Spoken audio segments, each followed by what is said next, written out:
Tay, nabalitaan niyo na po ba na ibebenta na daw ang kalatig lupa na sinasaka natin? Oo nga daw. Si Kulas ang nagsabi sa akin. Alam niyo po ba ang dahilan ng may-ari kung bakit nila ibebenta ang lupa nila?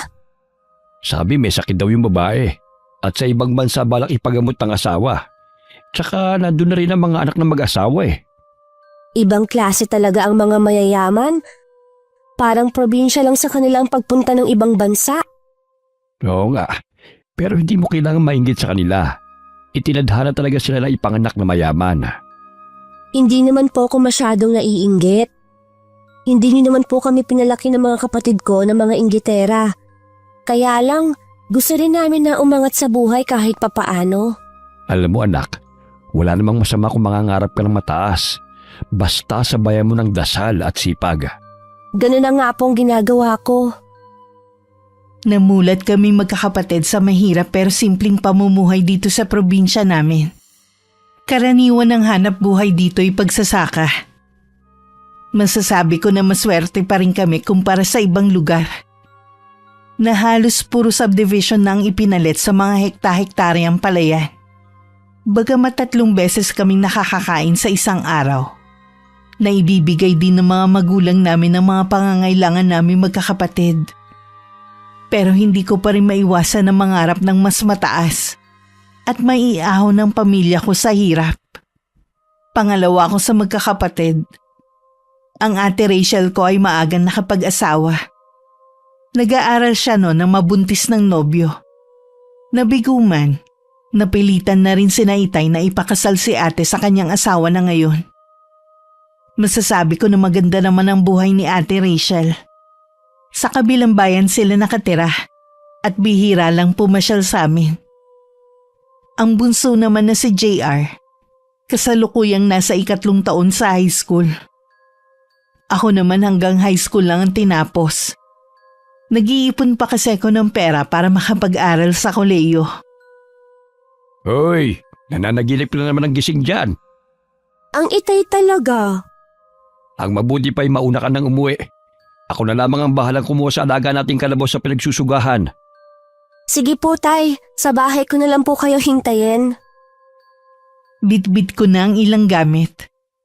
Kasama na ang basket ng pinaglagyan namin ng baon para sa pananghalian.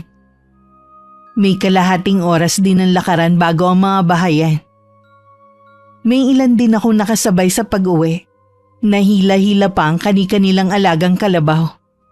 Pagdating sa bahay naabutan ko na ang inay na nasa banggerahan at nagluluto na para sa hapunan. Ganun kasi sa probinsya namin. Palibasa kailan lang kami inabot ng mga poste ng kuryente. Umaasa lang kami sa gasera noon. Maaga nang nagluluto ang mga tao sa amin. O ang tatay mo, bakit hindi mo kasama? Susunod na lang daw po siya. Kinuha lang niya ang alaga nating kalabaw sa pinagsusugahan. Kanina nagpunta si Maring Esther sa palengke. Nagpabili na rin ako ng isda. Tulingan ang pinabili ko. Maaga ko ng sinaing para gagataan ko na lang ngayon. Siguradong mapaparami na naman po ang kain natin mamaya. Pare-pareho nating paborito yan eh. Kaya nga dinamihan ko na ang sinaing ko eh. Hay, sayang. Wala dito ang ate mo. Ewan ko po ba kay ate? Bakit bihira lang nila tayong dalawin dito? Lagi na lang diyang katwiran eh. Hindi sila may ihahatid ng asawa. Pwede naman siyang bumiyahe. Malaki na naman ang anak niya eh. Mula nang mag-asawa ang ate mo, malaki na rin ang pinagbago niya. Marami na siyang hindi kinakain na dati naman paborito niya. Mabuti na lang po wala siya rito. Baka mamaya pintasan pa po niya ang ulam natin. Sana naman maisipan niyang dalawin kami ng tatay mo. Lalo't nagkakaedad na kami. Huwag na po kayong malungkot, Nay. Kapag nakapunta po ako sa bahay ng kaibigan kong si Tinay, makikigamit po ako ng cellphone sa kanya. Tatawagan ko si Ate Rachel. Itatanong ko po kung kailan sila papasyal dito. O sige nga iha, namimiss ko na rin kasi ang apo ko sa kanya. Alam ko ganun din ang tatay mo. Hindi ko lang masabi kay inay na iba ang ugali ng asawa ni ate. Kasi tuwing nasa amin sila, kitang-kita sa mukha nito na hindi niya gusto sa bahay namin at sa paligid. Para bang hindi mapakali. Maging sa hinahanda naming pagkain ay para bang diring-diri siya. Sadya lang talagang mabait ang mga magulang namin para patuloy na pakiharapan ng maayos ang lalaki. Kahit gusto ko rin makasama ang ate ko. Kung binabastos naman ng asawa nito ang mga magulang namin, maigi na rin na wag na lang siyang dumalaw dito sa amin. Kaya lang hindi naman siya makapunta dito nang sila lang na mag-ina. Natuwa naman ang itay nang malaman ang ulam namin sa hapunan. Naku, tiyak na mapaparami na naman ang kain ko nito. Yun nga po ang sabi ko kay inay. Malapit nang maluto to. Utusan mo na si JR na maghain na. Ako na lang po. Masyado pong subsob sa pag-aaral yun ngayon. Ewan ko ba sa batang yun? Masyadong subsob sa pag-aaral, pero tamad naman sa mga gawaing bahay. Hayaan mo na. Malay mo si Jera makatapos ng pag-aaral at makatulong sa atin balang araw. Ayoko umasa. Baka kasi mamaya mag-asawa din siya katulad ng ate niya. Huwag ka muna magsalita ng tapos. Iba naman si JR sa atin niya eh. Si Yasmin, balak din pumasok. Nag-iipon lang siya. Hindi ko maintindihan dyan sa batang yan. Kung bakit ayaw niyang tulungan natin siya sa pag-aaral niya. Nahihiya lang yan. Dahil ang ate niya na pinag-aaral natin doon, bigla nag-asawa. Pero kapag pumasok naman siya, hindi naman pwede na pabayaan na lang natin. Sa bagay nga, iba din mag-isip ang anak nating yan. At mas matapang. Mana sa akin. Lahat ng kanilang usapan ay narinig ko naman. Hindi ko tuloy maiwasan na mapangiti.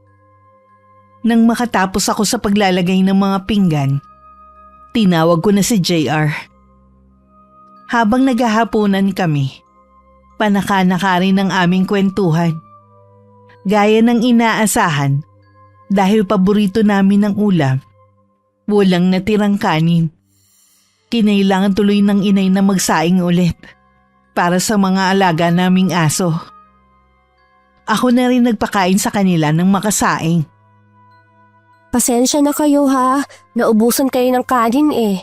O ito, Blackie, Pulot, kain na kayo.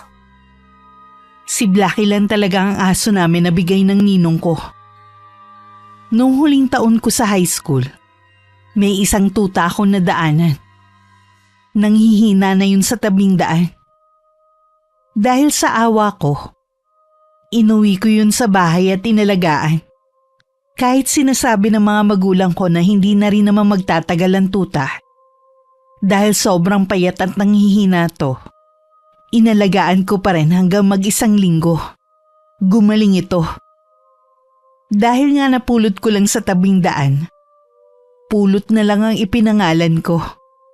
Malaking tulong naman sa amin ang mga alaga naming aso. Lalo't may mga alaga kaming hayop. Dati kasi nauso ang mga nakawan ng mga alagang hayop. Ang mga salarin ay mula pa sa ibang lugar. Sa may ilog sila tumatawid para makarating sa aming sityo. Kinabukasan, panibagong araw at panibagong pagtatrabaho na naman sa palayan. Kailangan na kasing magsabog ng abono. Sapat na ang 3 beses na pag-aabono hanggang sumapit ang anihan. Napakatining ng sikat ng araw ng mga oras na yun. Kaya naman sumilong muna ako sa ilalim ng mayabong na puno. Inihanda ko na rin ang tanghalian namin ng itay. Oh, bakit tumigil ka na? Iba po kasi ang init ngayon. Nahihilo po ako. Oo nga, iba nga talaga ang init ngayon. Hindi ka pa naman sanay. Tuyong-tuyo nga po ang mga damo at ibang halaman sa tindi ng init. Mabuti nga lang malapit ang palayan sa may ilog. May nakukuhanan tayong patubig. Oo nga po eh. Mabuti pa tay. Kumain na po tayo. Sige. Kanina pa nga rin ako nagugutom eh. Kahit 5:00 na ng mga oras na yun, mainit pa rin ang sikat ng araw. Bihira rin ang umulan kaya hirap ang ibang magsasaka sa amin. Hindi kasi sila makapagpatubo ng mga pananim dahil walang ulan. Kaya naman inaasahan na namin ng mataas na presyo ng mga gulay sa palengke. Isang umaga nagpaalam ako na pupunta lang sa bahay ng kaibigan kong si Tinay.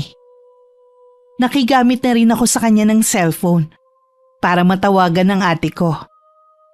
Hindi ko nga lang nakausap to dahil ang asawang may hawak. Sabi nito wala ang kapatid ko. Umalis kasama ng pamangkin ko. Umuwi na lang ako pagkatapos ko magbigay ng bayad kay Tinay. Hindi na malaya ng mga magulang ko na dumating na ako ng bahay. Tila meron silang pinag-uusapan na mahalagang bagay. Napukaw ang atensyon ko na marinig ko ang tungkol sa patubig na nanggagaling sa ilog. Ay, kapag hindi na tayo pinayagan ng bagong may-ari ng lupa na magkaroon ng patubig, sayang ang ilang buwan nating hirap sa pagtatanim ng palay. Kung kailan namang kasagsagan ng init, tsaka pa nagdamot ang nakabili ng lupa. Ang ipinagtataka ko lang, bakit niya inaki ng ilog wala namang pwede magmay-ari ng ilog na yan? Ano ang gagawin natin? Maraming umaasa sa ilog na yon, lalo ang pananim nating palay. Kinausap na daw ni parang Efren pero matigas daw yung nakabili ng lupa sa kahangganan natin. Siguradong malaking problema ang idudulot nito sa mga magsasaka ng sityo. Nang silipin ko ang aking mga magulang, kitang-kita sa mukha nilang labis na pag-aalala. Parang mas tumanda si tatay sa tunay niyang edad. Mahalaga sa aming mga taga-sityo ang ilog na yon. Lalo na't patubig sa palayan. Malaking dagok kung sakaling hindi namin mapakiusapan ang bagong may-ari ng lupa na nasasakupan ng ilog. Nang sumunod na araw, madalas na magpulong ang mga magsasaka. Piling-piling tao lamang ang sumasama sa pagpupulong na yon. Hindi na rin ako sumasama dahil bago pa lang ako. Nay, sa tingin mo kaya may naisip ng solusyon ng itay at ng iba pa? Hindi ko alam anak Matigas daw yung bagong may-ari na sa lupang pagmamay-ari niya nasasakop ang ilog. Taga saan po ba ang taong yun? Taga Maynila daw. Ay, ganun ba talaga sila? Mahirap pakiusapan? Hindi naman lahat. Kaya lang sana naman wag niyang ipagdamot ang ilog na matagal na rin nating pinakikinabangan. Kapag hindi pa rin nakagawa ng paraan si ng itay, tiyak labis tayong mga apektuhan. Ipagdasal na lang natin na maging maayos ang lahat sa mga susunod na araw. Ay, kung bakit kasi kung sino pa ang mahirap, siya pa ang sinusubok ng problema. Tandaan mo, lahat ng tao sinusubok ng problema. Manalig ka lang lagi, anak.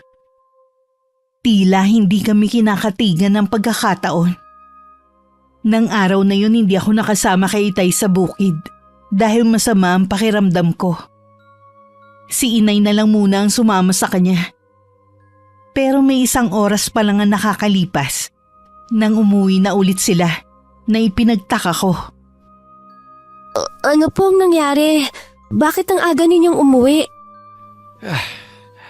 Ay naka, yung dinadaanan kasi natin papuntang palayan ay may harang na. Maliban pa doon, hindi na rin tayo pwede magpatubig gamit ang tubig sa ilog. Ay naku po. Ang mabuti pa, Ige, magpahinga ka na muna. Kanina ka pa hinihingal sa galit Baka kumapano ka. Kahit kasi ang kapitan natin, kampi sa dayong taga Maynila na yon, kaysa sa kababaryo niya. Hindi man lang tayo magawang ipagtanggol Sumuko na lang kaya tayo. Hindi maaari ang sinasabi mo. Buong buhay natin dito na tayo tumira at tumanda. Ang taong yon, nakadarating lamang. Nakakala mo kung sinong umasta dahil nagkataon na mapera lamang siya. Dapat siya matutong makisama. Tama ang itay, Nay. Paano yung mga pinaghirapan natin? Babaliwalain na lang ba natin yon? Tsaka, ilog yun. Walang pwedeng magmay-ari nun. Para sa lahat yun. Pasensya na kayo. Dahil sa nangyayari hindi na ako makapag-isip ng tama. Naiintindihan naman po namin kayo, Nay. Lahat po tayo apektado at problemado. Walang papayag sa gusto niyang mangyari. Kung may binabalak man kayo ng mga kasama mo, wag mo nang ituloy. Baka yan pa ang ikapahamak nyo. Awang-awa ko sa mga magulang ko at mga tao sa sityo dahil sa nangyayari. Pero ako man ay walang maisip na solusyon. Nang malaman ko na pupuntahan ng Itay ang bahay nung nakabili ng lupa sa kahangga namin, sinabi kong sasama ko.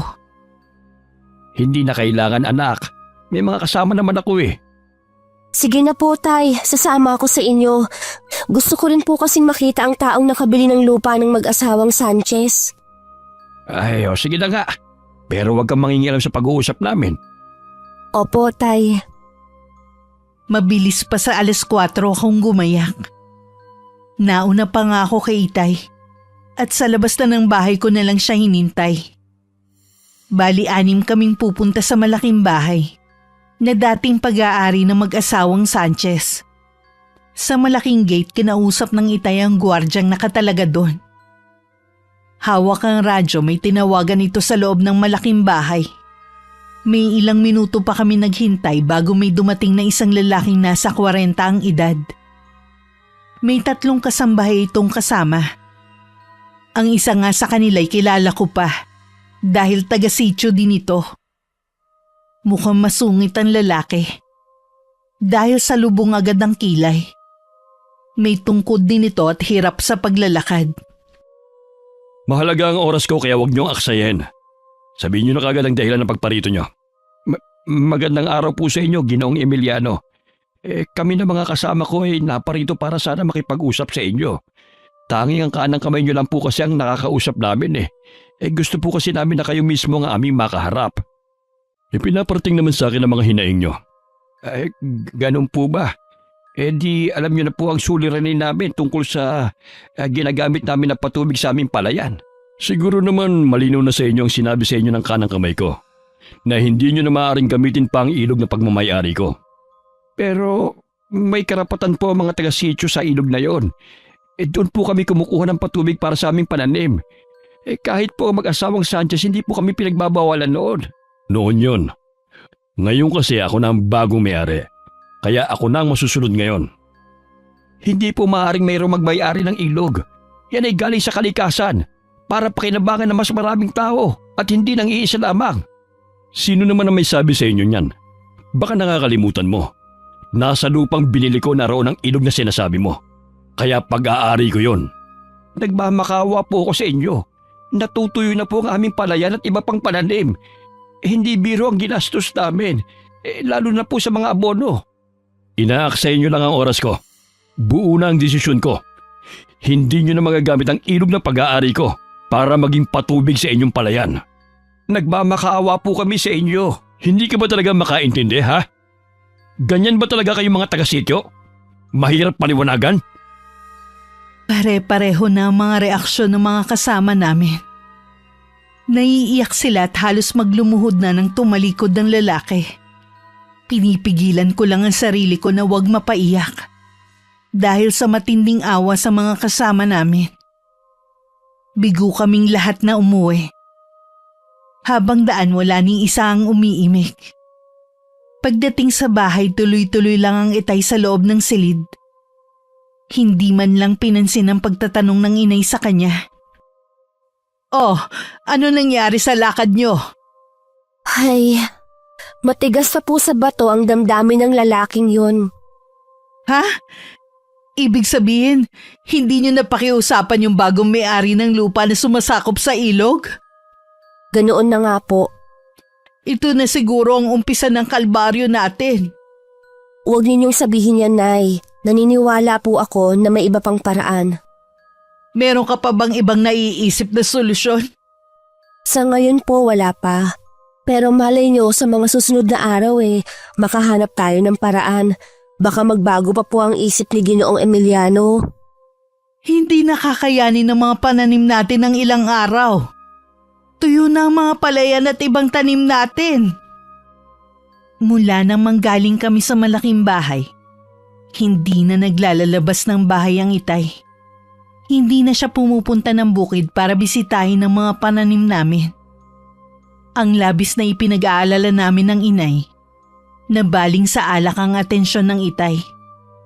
Katulad ngayon, mag-isa siyang umiinom ng lambanog sa likod ng bahay namin. Ige, tama na yan. Gabi-gabi ka na lang umiinom eh. Pabayaan mo ako, Ligaya. Pumasok ka na sa loob ng bahay. Gusto ko mapag-isa.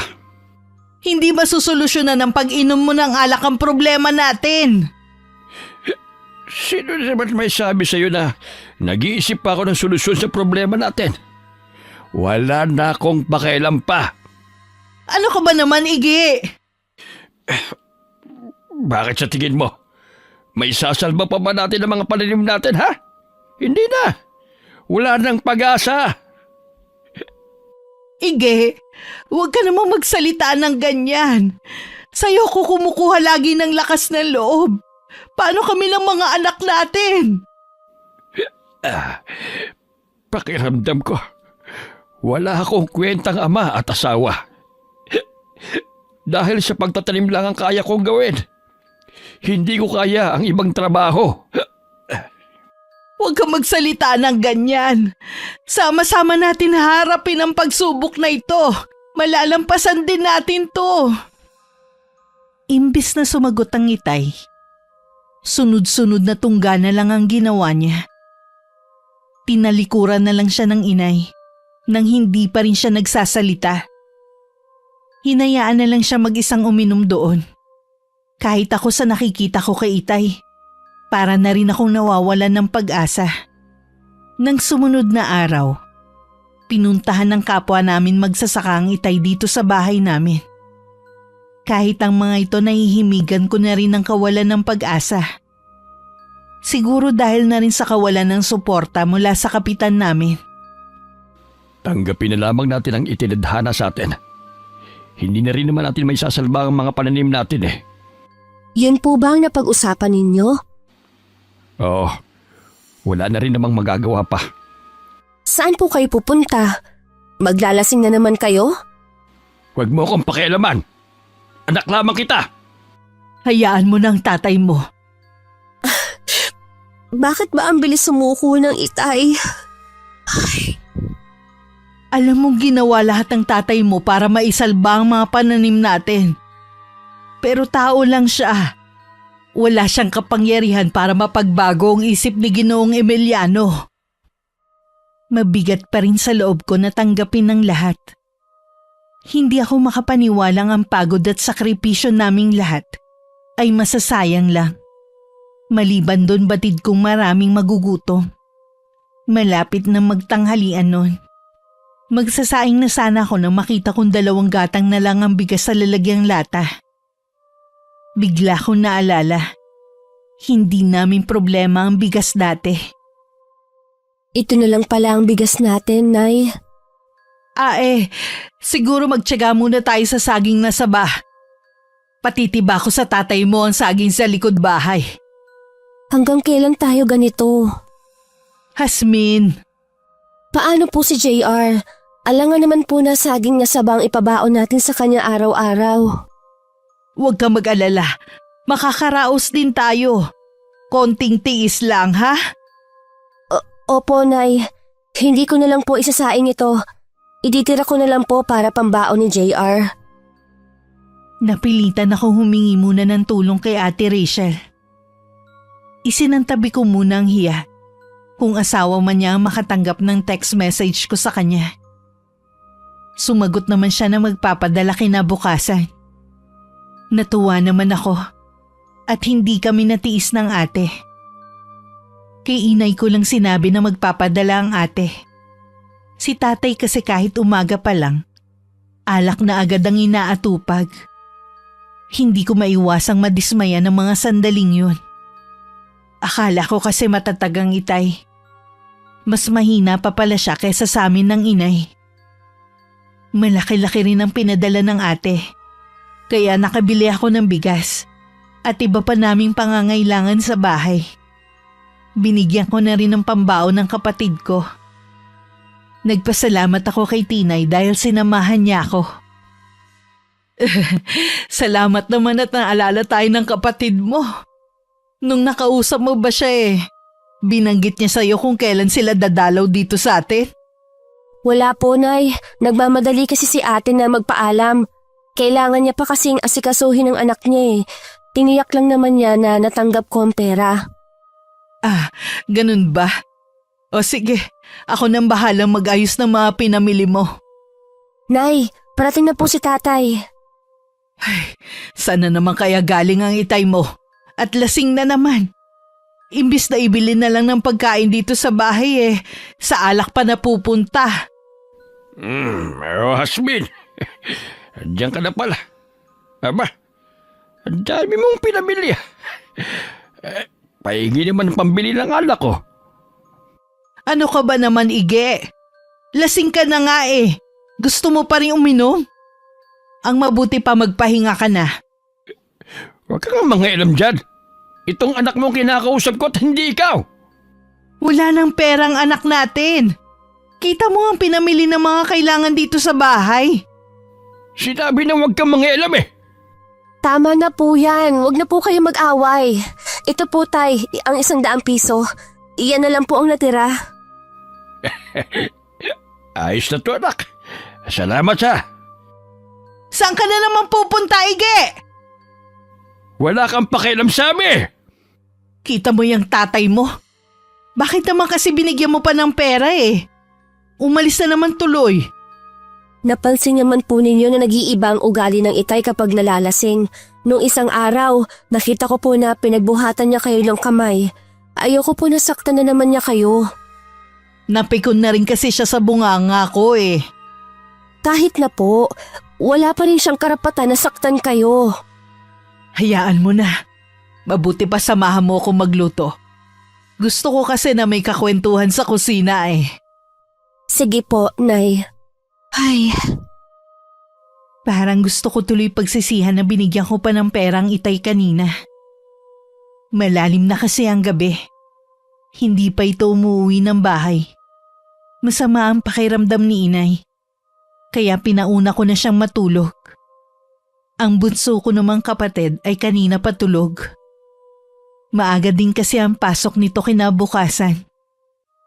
Naupo ako sa gilid ng bintana habang nakatanaw sa daan. Napatingin ako sa dalawa naming alagang aso. Nakatingin din sila sa direksyon ng daan. Tila inaabangan din ang pagdating ng itay. sana naman nasa bahay lang ng isa sa kumpare niya ang itay. Kapag ganyan ka ng ganyan, tay, baka hindi na kita bigyan ng pera. Hindi ko na nagawang labanan ng antok ko. Isinara ko na ang bintana at saka nahiga sa mahabang upuan na yari sa kawayan. Mararamdaman ko naman ang pagdating ng itay kapag tumahol sina Blackie at Pulot. Ngunit hanggang umaga na, hindi pa rin dumating ang itay. Bahagya pa ako uminat bago tuluyang bumangon. Sakto naman na lumabas ng silid ang inay. Hindi talaga dumating ang itay mo. Ano kaya nangyari sa kanya?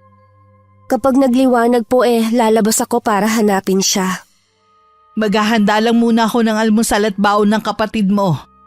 Magkape ka muna bago ka lumabas ng bahay, ha? Tumangulang ako kay inay. Hindi pa man ako nakakatapos uminom ng kape nang biglang dumating ang itay kasama ang dalawang kumpare nito. Lango pa rin sa alak ang itay. Kaya kinailangan pa rin namin siyang alalayan na makapasok ng silid. Umalis na rin naman agad ang dalawa nitong kumpare pagkatapos siyang maiuwi. Sabi pa nila, hindi sa kanila ito nakipag-inuman. Nakita lang daw nila ang itay na natutulog sa madamong bahagi ng tabing daan. Naiiling pa ang inay bago namin iniwan ang itay sa silid. Sino kaya ang kainuman ng itay mo kung hindi naman ang dalawa niyang kumpare? Tsaka bakit hinayaan lang nilang matulog sa damuhan ng itay mo? Marami naman pong kaibigan dito ang itay. Mamaya po itanong natin pagising niya. Kung kailan naman tumanda ang itay mo, tsaka naman naging pasaway. Naniniwala po ako na babalik din sa dati ang itay. Masama lang po talaga ang loob niya. Kailan pa siya babalik sa dati? Kapag nagkasakit na siya dahil sa kakainom niya? Huwag naman po sana siyang magkasakit. Ganun ang mangyayari sa kanya kapag hindi niya tinigilan ng pag-inom. Kapag nagkasakit pa ang Itay sa panahon na ito, baka lalo tayo malugmok nito. Hindi na umimik ang inay. Tahimik na lang niyang ipinagpatuloy ang ginagawa. Si JR naman nagising na rin ng mga oras na yon. Pumasok muna siya sa banyo para maligo. At saka kumain ng almusal bago pumasok sa eskwelahan. Dahil naiinip sa bahay, naisipan kong puntahan ang bukid na sinasaka namin. Lahat ng pananim na naroon ay natuyo na. Nagbitak-bitak na rin ang lupa dahil sa matinding init. Hindi ko na naman maiwasan ang manlumo sa nakikita ko. Lalo din ako nagngit-ngit kay Ginoong Emiliano. Dahil sa kakapusan ng pera, napilitan na kaming ibenta ang alaga naming kalabaw. Malungkot kong tinanaw ang pagkuha rito ng bagong may-ari. Labag man sa kalooban namin ng Itay nyo, wala tayong magagawa kundi ibenta ang alaga natin. Naiintindihan ko naman po kayo. Hindi ko lang po maiwasan na malungkot. Matagal na po sa atin ang alaga natin. Akala ko makakatulong po siya sa atin sa anihan. Mabuti na lang kahit papano Meron pa tayong tanim sa likod bahay ng mga gulay. Ang problema na lang natin bigas na isasaing. Huwag niyo po pala ipapakita kay Itay ang pinagbentahan ng alaga nating kalabaw. Baka mamaya ubusin lang niya sa alak. Nagpaalam lang ako kay inay na pupunta sa bahay ni Tinay. Magtatanong kasi ako ng pwede kong pasukan na trabaho. Baka may alam ito. Pagdating sa bahay ng kaibigan ko, tinawagan ko rin ang ate ko. Pero parang inis naman itong kausapin ako, kaya nagpaalam na agad ako sa kanya. Baka akala hihingi na naman ako ng pera. Pinagkibit balikat ko na lang yun. Nangako naman si Tinay na sasabihan niya ako kapag may nalaman siyang trabaho na pwede sa akin. Pagdating sa bahay nadatnan ko nagtatalo sina inay at Itay. Ano pong nangyayari dito? Tay, sinaktan niyo naman ba ang inay? Paano? Ayaw ibigay ang perang pinagbenta ng kalabaw. Uubusin mo lang naman yan sa alak Wala kang pakialam kung ubusin ko man to sa alak. May karapatan naman ako dun Huwag mong kalimutan na akong bumili ng kalabaw na yun noon. Isipin mo naman kami ng mga anak mo. Hindi yung puro sarili mo lang. Paano ang pag-aaral ni JR? Oo nga naman po, Itay. Maawa naman po kayo. Huwag niyo ubusin sa alak ang pera. Wala naman tayong pagkukuhanan sa susunod. Ang dami niyong sinasabi. Ito.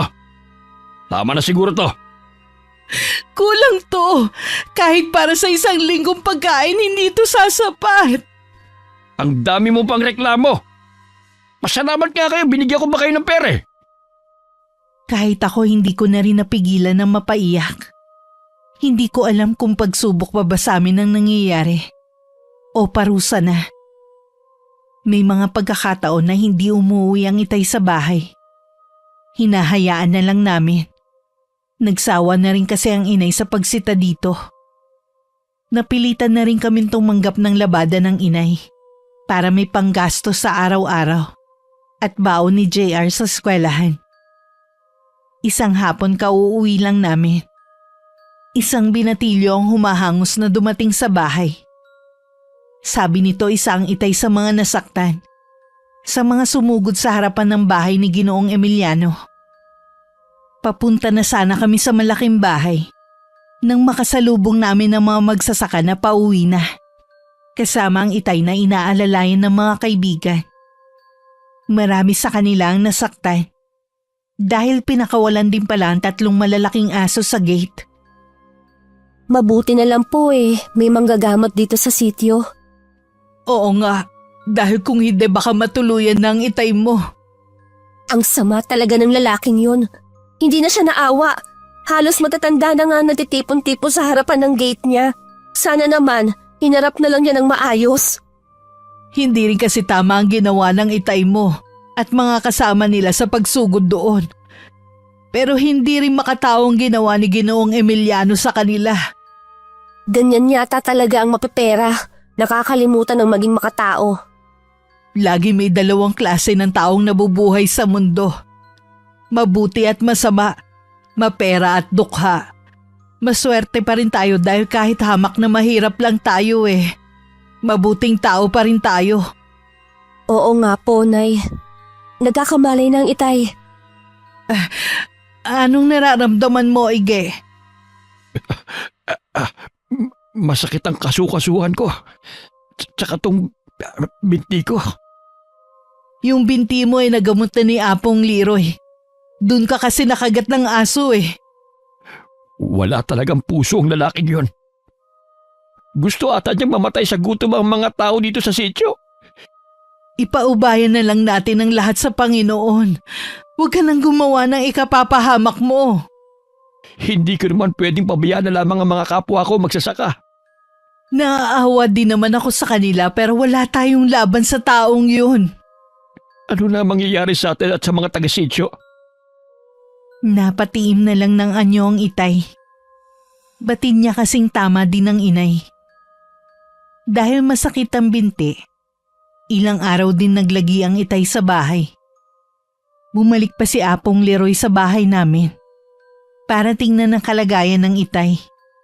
Isa sa napansin namin ng inay, hindi na bumaling ulit ang itay sa alak. Inabala na lang niya ang sarili sa pagtatabas ng damo sa paligid ng bahay namin, pagkuha ng panggatong, at pagtatanim ng mga gulay sa likod ng bahay. Isang umaga nagulat pa kami ng inay na makita na kagayak ang itay. Oh, saan ang punta mo? Susubukan ko maghanap ng trabaho. Kahit na ano, basta't marangal. Natutuwa naman ako at bumalik ka na sa dati. Patawarin niyo ko kung naging aburido ko nitong mga nagdaang araw. Imbis na maghanap ako ng trabaho, inubos ko pa ang natitira nating pera. Matagal ka na namin pinatawad ng mga anak mo. Naiintindihan ka naman namin Huwag kayong mag-alala. Babawi ako sa inyo. Puno ng pag-asa na umalis ang itay ng araw na yun. Pero nung bumalik siya kinahapunan, malungkot ang aura niya. Nang makita niyang nakatingin kami sa kanya, pilit siyang ngumiti sa amin. Pero hindi na itago ng itay ang lungkot sa mga mata niya. Kumusta ang paghahanap mo ng trabaho? Walang gustong tumanggap sa akin Kahit sana helper lang. Siguro dahil sa edad kong to. Huwag kang mawalan ng pag-asa. Makakahanap ka rin. Oo nga naman, Tay. Magtatanong-tanong din ako sa mga kakilala ko. Baka meron silang alam na pwede niyong pasukan. Pansamantala, kami muna ng anak mo ang bahala sa gastusin dito sa bahay. Nahihiya na kasi ako sa inyo Ako dapat ang tumataguyod sa pamilyang ito. Pero ang ginawa ko naman, puro alak lang ang inatupag ko. Tapos na yun. Huwag na natin balikan.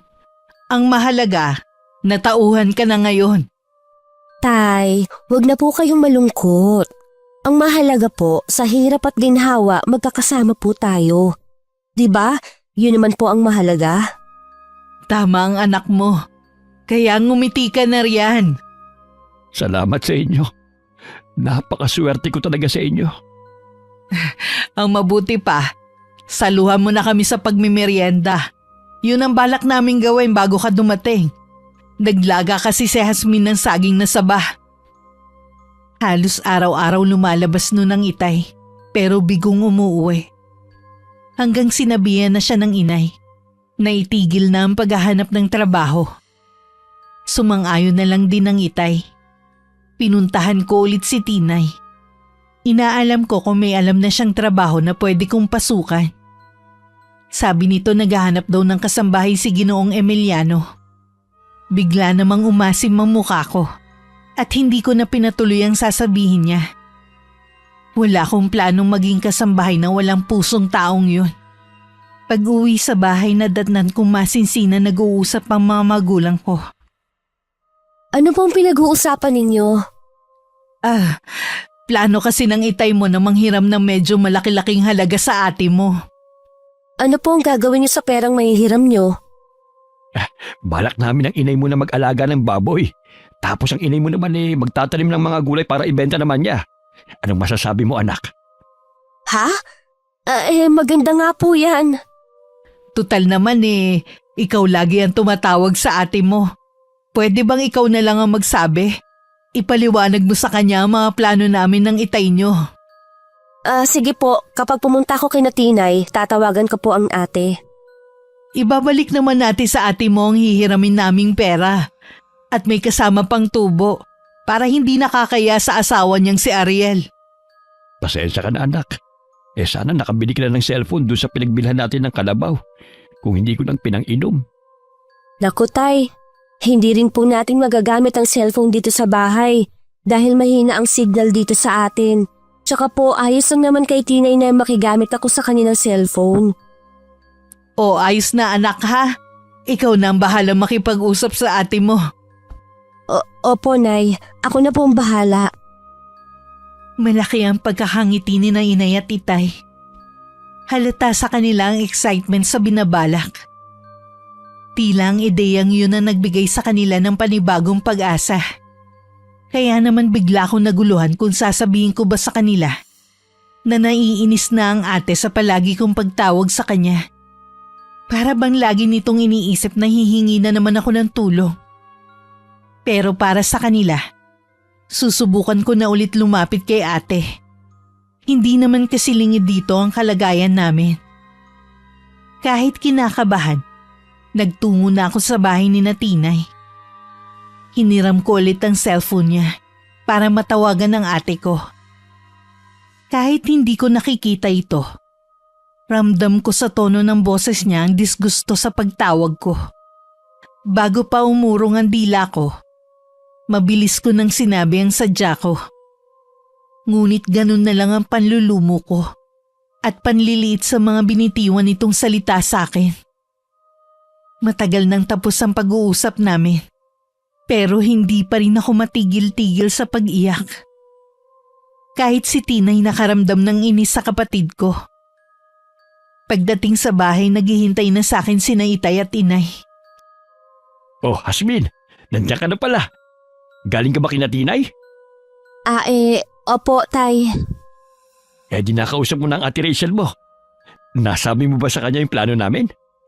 Tay? Tunawagan ko nga si ate kanina kaya lang po nasa labas silang mag-anak. Kaya hindi kami masyadong nakapag-usap. Ganun ba?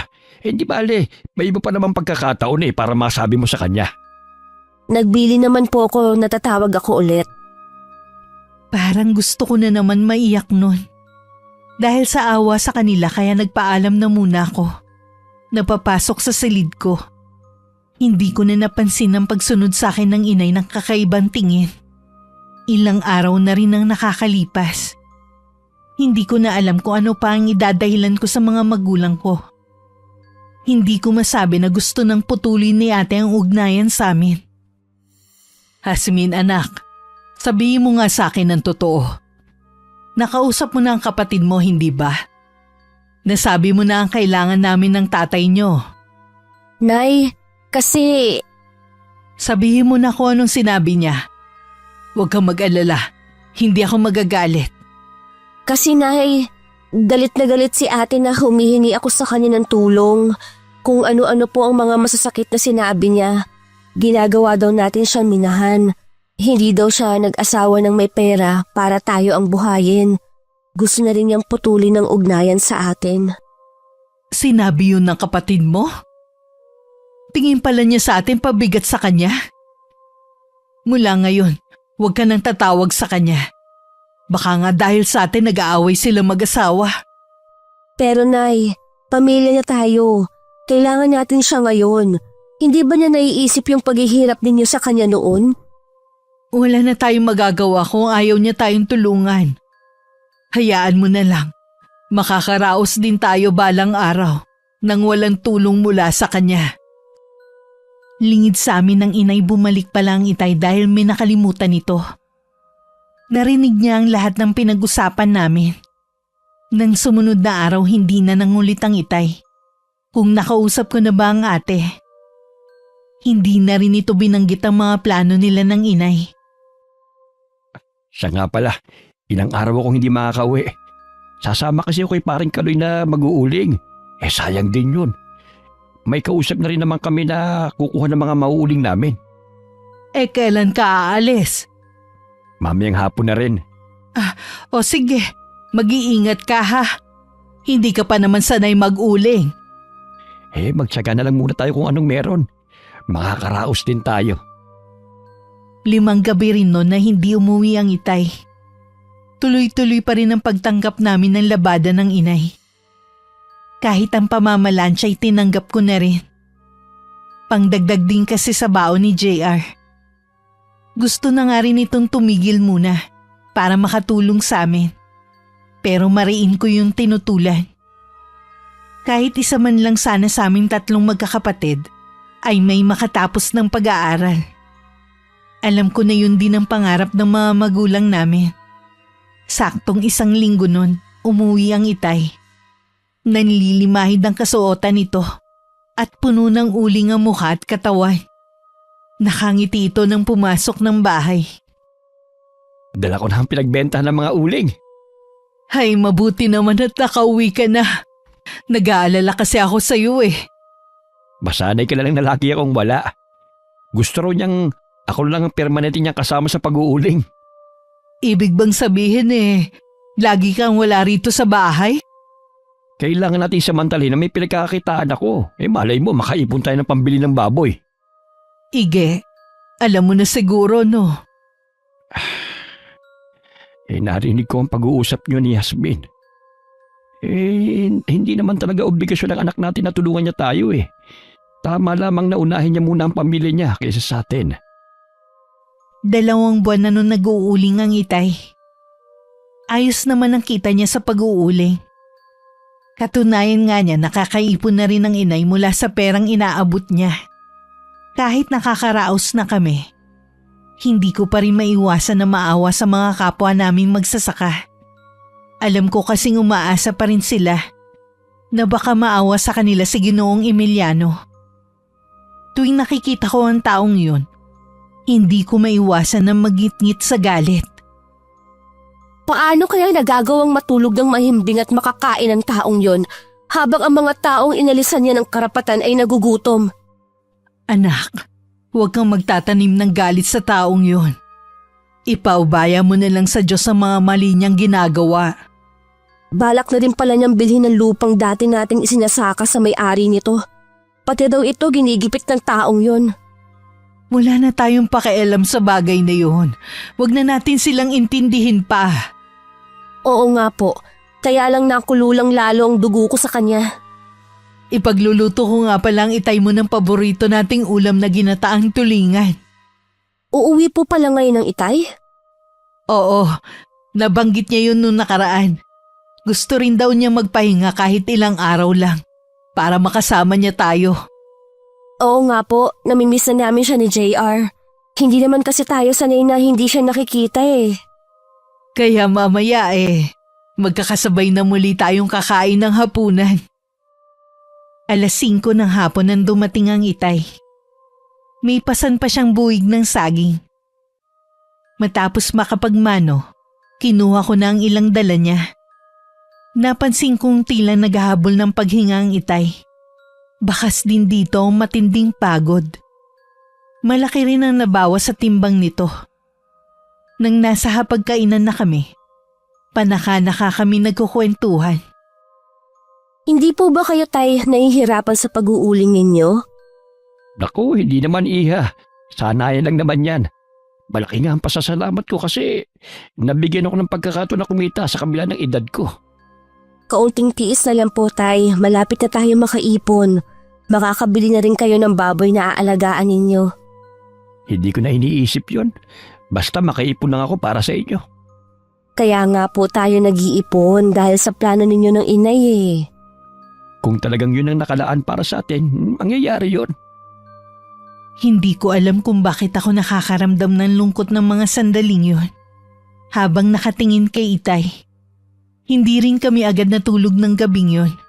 Nagkwentuhan muna kaming buong pamilya. Nang mabanggit ni JR ang ate namin, biglang natahimik sina Itay at Inay. Kahit hindi naman natin kasama ang ate masaya naman tayo. May pamilya na ang ate nyo. Hindi na natin siya pwedeng asahan sa ganitong pagkakataon. Pero sigurado namang naaalala niya tayo. Oo nga, tama ang nanay nyo. O paano, lumalalim na ang gabi. Matulog na tayo. Kinabukasan nagising kami ng kapatid ko sa malakas na sigaw. Nasinundan ng malakas na pagpalahaw ng inay sa kanilang silid. Agad ako napabangon. Halos magkapanabay lang kami ni JR na pumasok ng silid ng mga magulang namin. Napasukan naming yakap-yakap ng inay ang Itay. Para akong binuhusan ng malamig na tubig sa matinding kabang bumalot sa akin. Ilang sandali pa. Sabay na kaming napahagulgol ng kapatid ko. Napuno ang munting silid na yun ng aming pagtangis. Kasalukuyan nang nakaburo lang Itay sa bahay namin. Ayon kay inay, nagisnan na lang niyang wala ng buhay ang Itay. Nay, ako na lang po ang magbabantay muna kay Itay. Ayos lang anak. Ayoko din umalis sa tabi niya. Baka sakaling mapunan yung mga araw na hindi ko siya kapiling. Ako na lang po ang haharap sa mga nakikilamay ngayong gabi. Hindi na tumugon ng inay. Hinarap ko na rin ang mga taong dumarating. Ang kapatid ko naman ay nag-iikot dala ang tray ng kape at biskwit. Tumutulong din ang kaibigan kong si Tinay sa kusina. Kasama ang ilan naming kapitbahay. Kahit malalim na ang gabi, marami pa ring tao. Tumabi muna ako kay inay at hinagod-hagod ang likod niya. Umiiyak na naman kasi siya. Kahit hindi sabihin ng Itay mo, hanggang mamatay siya, dala-dala pa rin niya ang galit sa taong nagdamot sa kanila ng patubig. Alam ko naman po yun. Ayaw pa sana noon sumuko ng Itay pero alam niyang wala tayong magiging laban. Nasaktan man ako noon ng Itay mo. Alam kong hindi niya yun sinasadya. Magulo lang ang isip niya. Bumawi naman po siya sa atin itong mga huling buwan. Ipinaramdam niya po ulit sa atin ang pagiging mabuti niyang haligi ng tahanan. Alam ko na kahit may galit pa rin sa puso niya, masaya siyang lumisan. Dahil tayong kasama niya sa mga huling sandali ng buhay niya. Inakbayan ko ang inay habang nakatayo kami. Na nakatunghay sa salamin ng kabaong ng Itay. Wala rin tigil ang pag-agos ng mga luha sa mga mata namin. Ilang sandali lang, tumabi na rin sa amin si JR. Hanggang 5 araw lang ibuburo lang labi ng Itay. Pangatlong araw na nun, pero hindi pa rin nagpapakita sa amin si Ate Rachel. Ano, pupunta pa kaya ang kapatid mo sa burol ng ama ninyo? Bahala po siya kung pupunta siya. Alam naman po niya eh. Alam ko na may tampo ka sa kapatid mo. Pero sana pigilan mo ang bugso ng damdamin mo. Alalahanin mong burol ito ng inyong ama. Wala naman po akong balak na mag-eskandalo. Nirerespeto ko po ang burol ng Itay. Kinabukasan ng hapon pa dumating ang kapatid ko. Kasama ang asawa at nag-iisang anak nila. Narinig kong sinasabi ng kapatid ko kay inay. Nasa malayong lugar sila at nagbabakasyon, kaya hindi agad nakauwi. Dahil nasa harapan ko lang ang ate, napag-aralan ko ang kanyang ayos ngayon. Magarang damit, puno ng alahas ang buong katawan. Kung pagmamasdan ito ng mabuti, parang hindi buro lang pinuntahan. Hindi ko tuloy maiwasan na mapaismid. Kahit nung tumabi sa akin si Ate Rachel at nakipag-usap sa akin, hindi ako masyadong umiimik. Siguro nahalata niya yun. Kaya nagpaalam na haharapin na muna ang ibang bisita. Nilapitan ko naman ang inay para sabihin na magpahinga na muna. Ilang gabi na rin kasi siyang walang tulog. Baka naman kayo naman ang bumigay. Magpahinga po muna kayo kahit 2 oras. Ayoko umalis sa tabi ng tatay mo. Bukas naman ihahatid na siya sa huling hantungan. Tuluyan ko na siyang hindi makakasama. Magkasama na lang kami ng inay na hindi umalis sa tabi ng kabaong ng itay. Kinabukasan, naging madamdamin ng mga huling sandali sa paghahatid kay itay. Maraming sumama na taga-sityo. Matapos ang libing, nagpasalamat ako sa mga sumama at naglaan ng kanilang oras. Nang mga sandaling yun, hindi pa makausap ng matino ang inay. Ilang beses din siyang nahimatay kanina habang ibinababa ang kabaong ng itay sa hukay. Bago matapos ang araw na yun, nagpaalam na rin ang ate at asawa nito. Nakita ko pa siyang inabutan ng puting sobra na naglalaman ng pera ang inay namin. Noong kailangan niyo ng tulong niya, ang dami niyang masasakit na sinasabi. Kung kailan wala na ang itay, sa kanya kayo aabutan ng pera. Sa totoo lang ayoko sanang tanggapin to. Kaya lang iniisip ko ang kapatid mo. Magagamit niya ang perang to sa pag-aaral niya. Plano ko po magtrabaho para makatulong sa inyo dito. Para hindi na tayo mamaliitin ng ate. Kahit kailan, hindi na ulit ako lalapit sa kanya. Isa rin si Ate Rachel sa sinisisi ko sa pagkawala ng ama namin. Higit sa lahat si Ginoong Emiliano. Gusto kong igante ang kaapihan na dinanas ng aking ama at iba pa naming kapwa magsasaka. Isang desisyon ang nabuo sa isip ko. Ha? Anong sabi mo? Papasok ang kasambahay sa taong yun? Opo, Nay. Huwag niyo na po akong pigilan dahil buo na po ang desisyon ko. Pero anak, maitim ang budhi ng taong yun. Baka mamaya pag malupitan ka rin niya. Handa po ako sa maaaring mangyari. Sabihin mo nga, may iba ka pa bang binabalak? Trabaho lang po talaga ang dahilan. Bakit kailangan sa taong kinamumuhian pa ng itay mo ikaw magtatrabaho bilang kasambahay? Handa akong lunukin ang pride ko para lang maibigay ko sa inyo ang pangangailangan ninyo. Inaalala lang kasi kita. Huwag na po kayong mag-alala sa akin. Kapag hindi naman po naging maayos ang trato sa akin, pwede naman po akong umalis na lang. Nang araw na yun pumunta na ako sa malaking bahay para mag-apply bilang kasambahay. Hindi mawala-wala ang kaba sa dibdib ko. Kaya siguro hindi nakakahanap ng kasambahay si Ginoong Emiliano.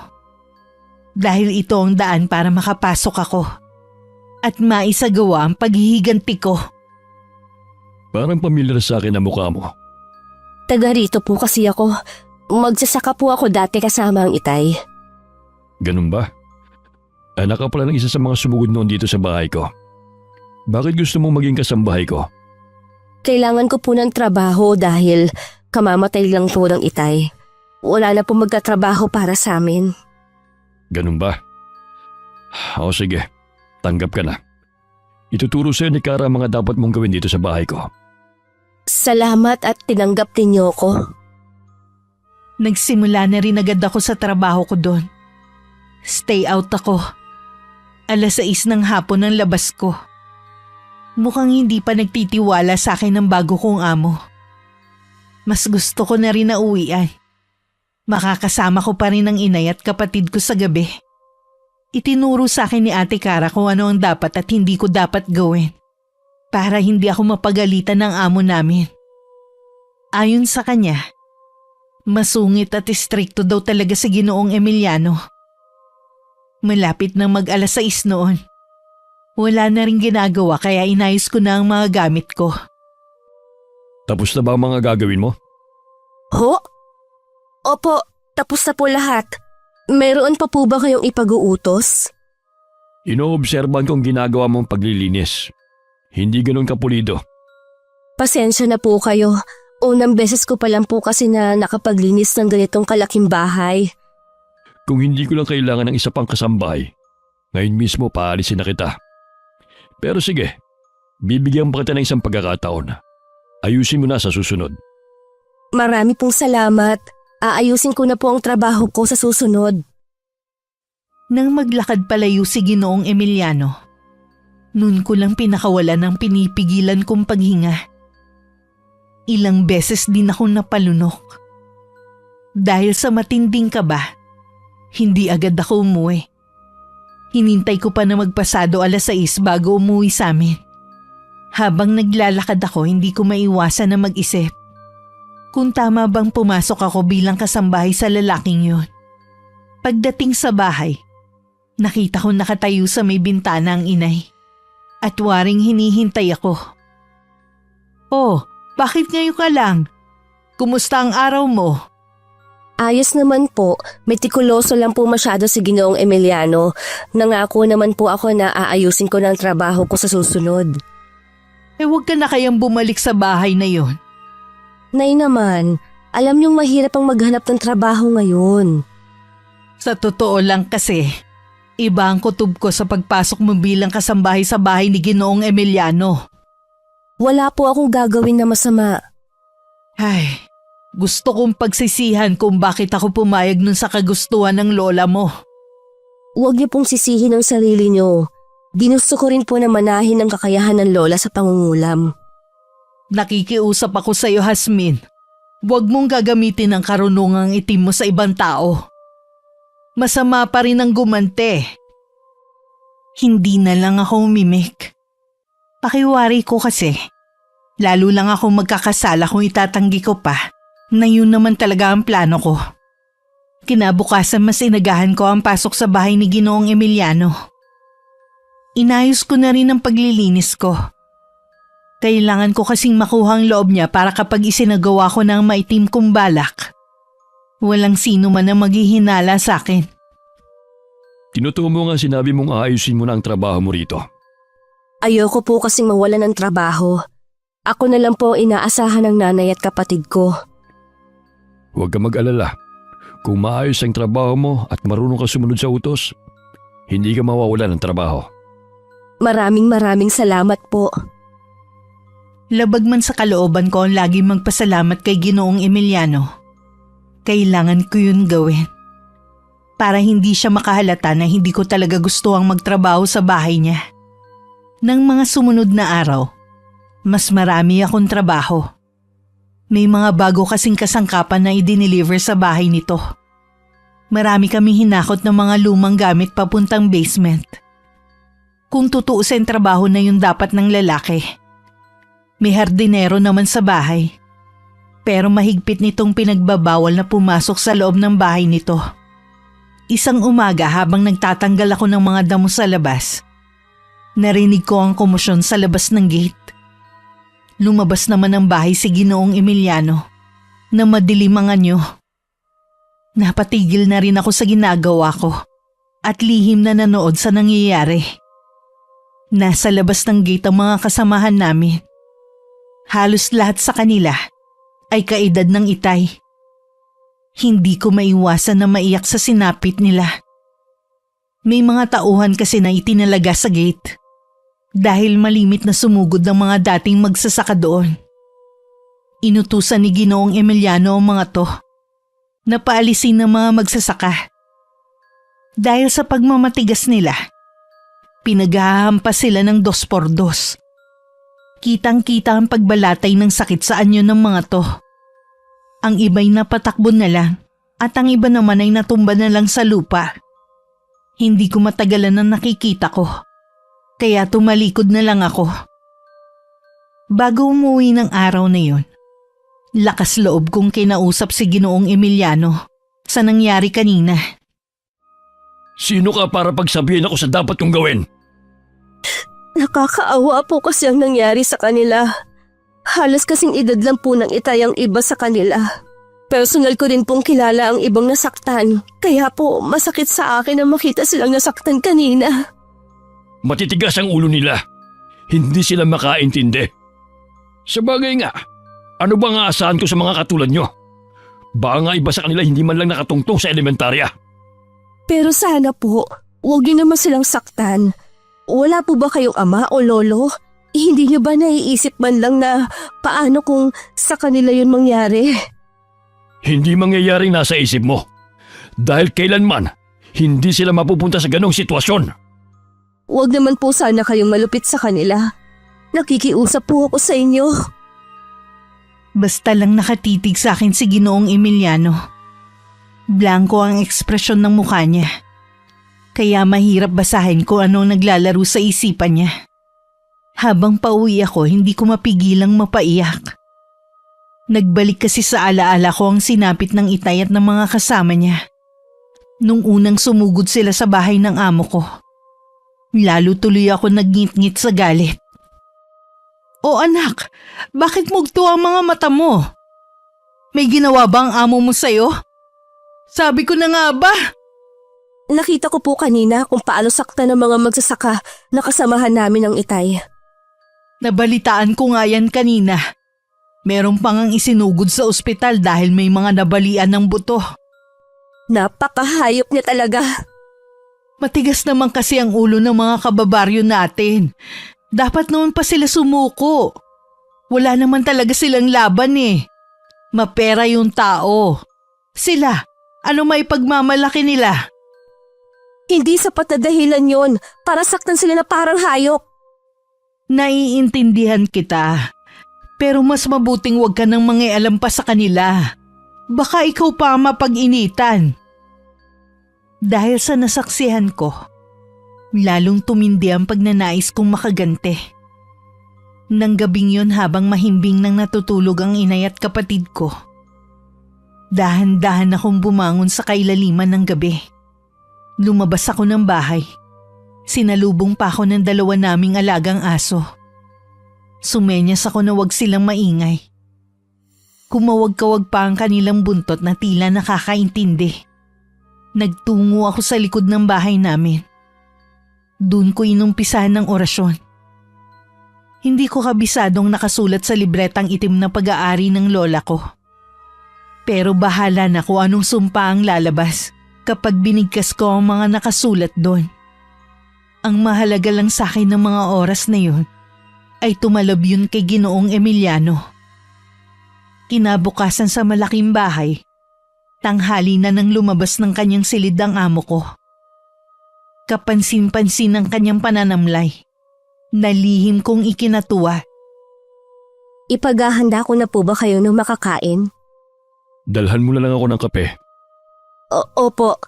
Teka lang po at ipagtitimpla ko kayo. Nang maibigay ko na ang hinihinging kape ng amo ko, bumalik na ako sa ginagawa ko. Buong araw na hindi siya kumain. Ibig sabihin nun, unti-unti nang tumatalab dito ang ginawa ko. Hindi ko akalain na balang araw, magagamit ko rin ang karunungang itim ni Lola. Kinabukasan masaya akong gumayak para sa pagpasok. Napansin naman ng inay ang kakaibang ngiti sa akin. Mukhang masaya ka ngayon ah. Magaan lang po ang pakiramdam ko ngayon. Siguro dahil sa ginawa ng amo mo, no? Ho? Ano po ginawa ng amo ko? Hindi nga din ako makapaniwala eh. Pero totoo, nagbigay siya ng tulong sa mga magsasaka na sumugod sa bahay niya. Siya na rin ang sumagot sa mga nagastos ng mga nagpa-ospital. Talaga po? Bakit naman kaya niya yung ginawa? Hindi ko alam eh. Yung kanang kamay lang naman niya ang nakipag-usap sa kanila. Baka po natakot siya na ireklamo sa pulis kaya niya ginawa yon. Baka naman kahit papano eh, may buti rin sa taong yun. Ano ba ang ugali ng amo mong yun sa bahay niya? Istrikto at metikuloso pagdating sa kalinisan ng bahay. Masungit po kapag babagal-bagal ang kilos. Kailangan po isang tawag lang nasa tabi ka na dapat niya. Eh sa pagkain, hindi ba mahigpit? Minsan kasi ganun ang ibang amo. Hindi naman po. Nakakain namin ang lahat ng gusto namin. Minsan pa nga po, nagdadala si Ate Cara ng pagkain kapag umuwi siya sa kanila sa hapon. Stay in po kasi siya doon. Eh wala bang nababanggit na pagmamaltrato ang mga kasamahan mo? Wala naman po silang naikukwenta sa akin. Baka nga may kabutihan din sa puso ng taong yun. Bigla tuloy bumigat ang pakiramdam ko ng mga sandaling yun. Para bang may mali akong nagawa. Kinabukasan pagdating sa malaking bahay, Parang wala akong gana na kumilos. Tinanong nga ako ni Ate Cara kung masama ba ang pakiramdam ko. Bahagya lang akong tumango. Sabi nito baka daw nahawa ako sa amo namin. May trangkaso daw ito kaya hindi lumalabas. Hindi ko napigilan na hindi pumasok sa silid nito kahit bawal akong pumasok. Dahil bago pa lang akong kasambahay. Lumapit ako rito at sinapo ang noo. Agad ko rin nabawi ang kamay ko. Nakakapaso kasi ang init nito. Sir, ano pong nararamdaman niyo? Sino ka? Si Yasmin po ito. Pasensya na po kung pumasok na ako ng walang permiso. May sakit daw po kayo. Masakit ang buo kong katawan. Parang pinipiga. Ayos lang po ba kung hahawakan ko ang balat ninyo? Tumangulang ang amo ko. Nang hawakan ko ang braso niya, may nakapa akong mga bukol. Nang tignan ko ang iba pang parte ng katawan nito, mas malaki ang mga bukol na nakita ko. Ang iba'y tila may mga nana sa loob. Naging sugat na rin ang ibang bukol nito. Masangsang na rin ang amoy mula sa ibang sugat. Nagpatawag naman ng doktor ang kanang kamay ng amo ko. Pero imbis na gumaling, lalo pang lumala ang kondisyon nito. Nung umuwi ako, naiiyak na lang akong ipinagtapat kay inay ang ginawa ko. Ano ka mo? Binarang mo ang amo mo? Opo, nadala lang ako ng matinding galit ko, Nay. Siya kasing sinisisi ko kung bakit nawala sa atin ang itay. Akala ko gagaan ang kalooban ko kapag nakaganti ako sa kanya. Pero bakit parang lalong mas bumigat ang dinadala ko? Dahil hindi ka likas na masama. Inuusig ka na ng konsensya mo. Pero hindi pa huli ang lahat. Kailangan magamot siya ng albularyo. Huwag kang mag-alala. Kakausapin ko si Apong Leroy. Marunong siya manggamot ng mga kulam at nababarang. Buong gabi kong hindi nakatulog noon. Paulit-ulit kasing sumasagi sa akin ang nangyari sa amo ko. Kinabukasan, dumiretso na ako sa kwarto ng amo ko. Narinig kong sumisigaw siya sa matinding sakit. Nang makita niya ako, sinigawan niya ako. Anong ginagawa mo rito? Lumabas ka! Hindi kita kailangan dito! May alam po ako na pwedeng makatulong sa inyo. Bakit? Doktor ka ba, ha? Yung ang doktor na pumunta rito walang magawa eh. Ikaw ba kaya na isa lang kasambahay? Baka po kasi hindi naman doktor ang kailangan ninyo. Anong ibig mo sabihin? Bago pa ako makasagot nun, paulit-ulit na naman itong sumigaw. Dahil sa hindi maipaliwanag na sakit, nahimatay na rin ito. Sinabi ko kay Ate Cara na baka albularyo ang makatulong sa amo namin. Sumang-ayon naman siya sa akin. Tingin daw niya kasi merong sumasalbahe kay Ginoong Emiliano. Natigilan naman ako sa sinabi niya. Kaya napatungo na lang ako. Nung hapon dumating ang inay kasama si Apong Leroy. Ako na nagsama sa kanila sa silid ni Ginoong Emiliano. Nang makita ng albularyo na may mga uod na lumalabas sa mga bukol na naging sugat na, nakumpirma nga nito na binarang ang lalaki. Isang orasyon ang ginawa ni Apong Leroy. Na tanging siya lang ang nakakabatid. Meron din siyang itinapal na halamang gamot sa mga sugat para lumabas ang mga uod doon. Pinainom din niya ito ng katas ng halamang gamot. Nang sumuka ang lalaki, may kasama pa yun ng mga buhay na uod. Makalipas lang ang 1 linggo, tuluyan nang gumaling si Ginoong Emiliano. Gusto niya daw akong makausap? Nabanggit sa akin ni Cara na ikaw raw ang nagsabi na baka may kumukulam sa akin. Ikaw na rin ang nagdala ng albularyo dito sa bahay ko. Patawarin po ninyo ako kung nagpapasok po ako ng ibang tao sa bahay ninyo nang hindi niyo alam. Gusto ko lang po kasing makatulong. Hindi naman ako nagagalit. Katunayan yan, gusto kitang pasalamatan. Kung hindi dahil sa'yo, baka patay na ako. Sabi kasi ni Cara, pwede ko raw ikamatay ang nangyari sa akin. Kaya nga po humingi ang inay ng tulong kay Apong Leroy. Marunong po kasi yun manggamot. Ano ang gusto mong kabayanan sa ginawa mo? Ho? Pasensya na po, hindi ko po maintindihan. Humingi ka ng pabor at ibibigay ko sa iyo. Kapalit ng naitulong mo sa akin. Hindi naman po ako humihingi ng kapalit. Kahit na, humingi ka ng kahit na anong gusto mo at ibibigay ko sa iyo.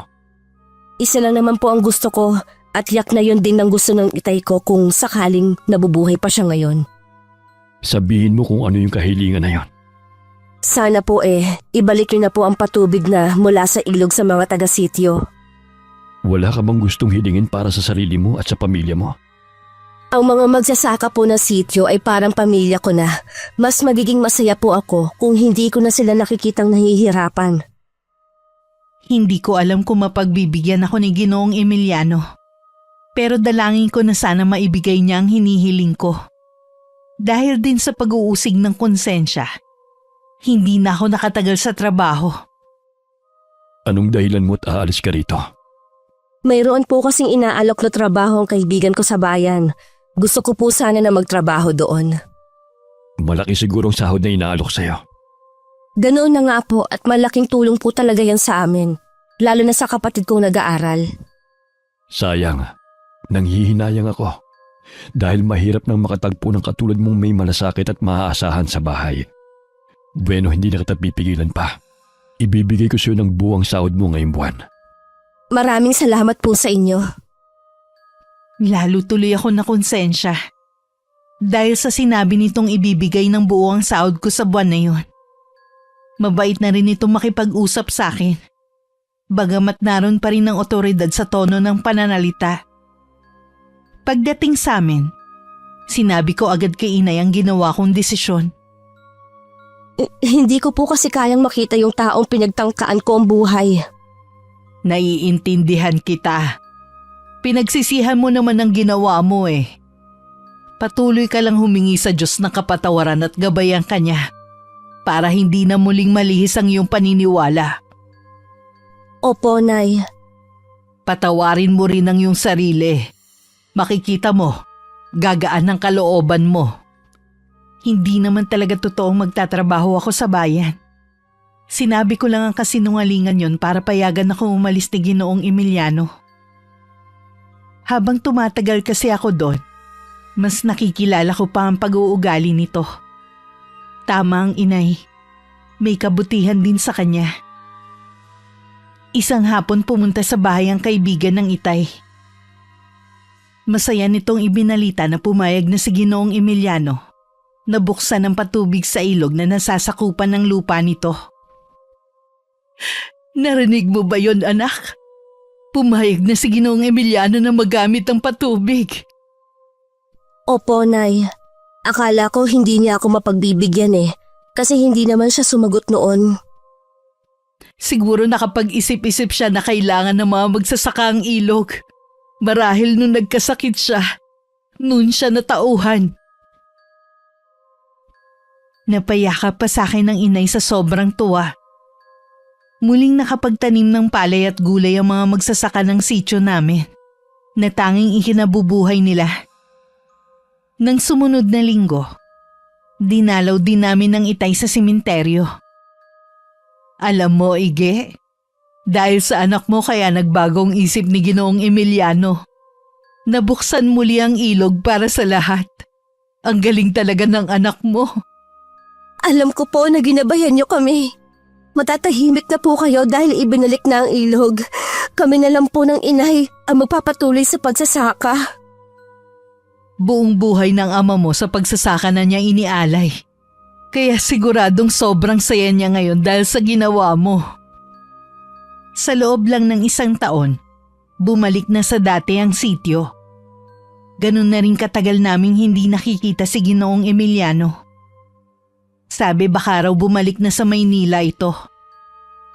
Naisip ko na mas maigi na rin yun. Tuwing kasing nakikita ko siya, lagi ko lang naaalala ang ginawa ko. Isa sa pinagpapasalamat ko ay hindi ako kinarma sa ginawa ko. Bagkus puro biyaya ang dumating sa aming pamilya. Wakas,